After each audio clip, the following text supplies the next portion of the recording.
that one? Yeah, he's stable right now. He's in the hospital. They're running a bunch of tests, but he's stable, he's conscious, doesn't remember anything that transpired. I haven't seen a lot of seizures in my life. I'm sure I've seen a few, but it scared us to death.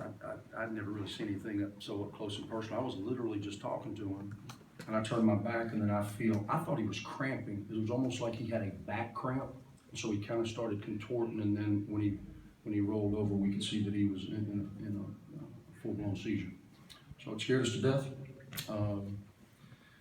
Obviously, we didn't respond very good from a basketball standpoint. We were all kind of in a funk. I mean, guys are crying. I mean, it was a pretty dramatic event.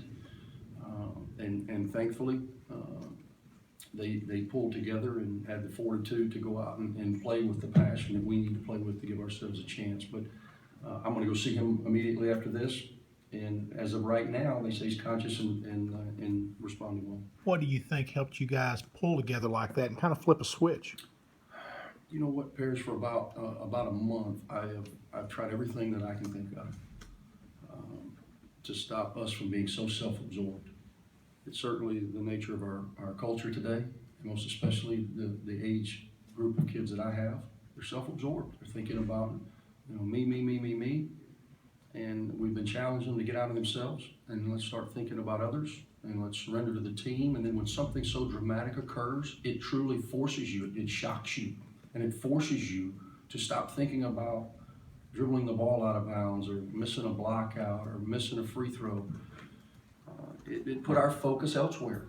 And to our guys' credit, once we started having a little bit of success, which was really in the open floor, we got some stops and allowed us to get in the open floor.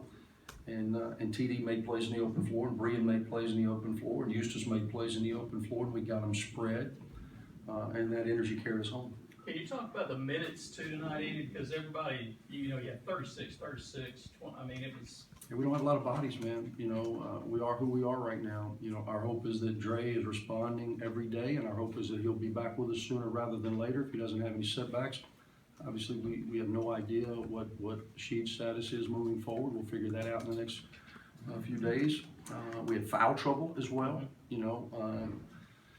especially bigs. If you have 2 fouls early, I try to, let's get to the half. I thought our energy out of the gate was good. I thought offensively we found a little bit of rhythm, and then I thought Tennessee really closed the half very strong and then started the second half very strong. So how gratifying is that to close as strong as y'all did? I think it was 12-2 in the last. We needed it. We needed it. We were desperate. We've obviously had guard issues as it relates to leadership with the ball, decision making with the ball, turnovers, a plethora of issues.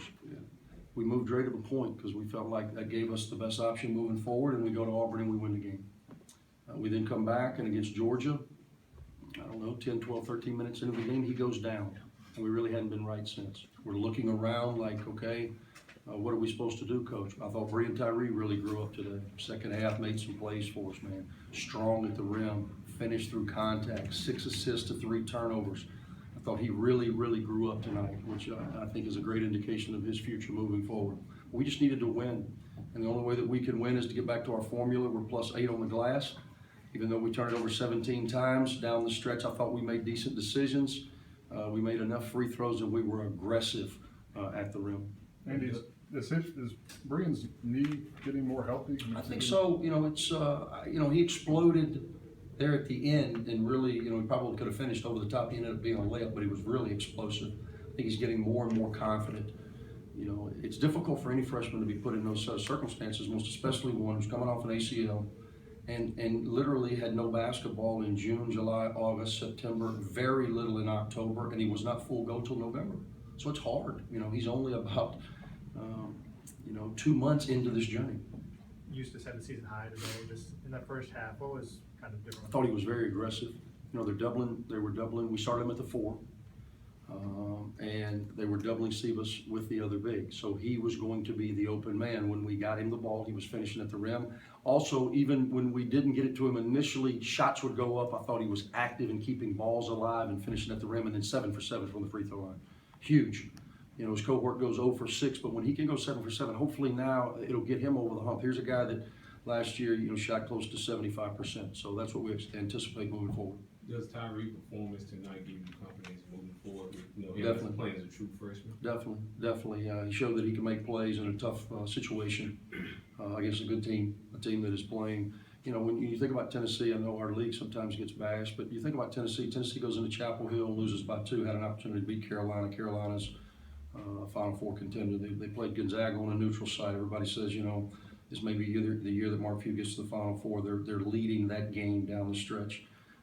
They go to Texas A&M and they get a W. They go into Vanderbilt and they lead tap to buzzer. It's a good basketball team. Rick Barnes, I've got nothing but respect for the job that he's done and he's going to do.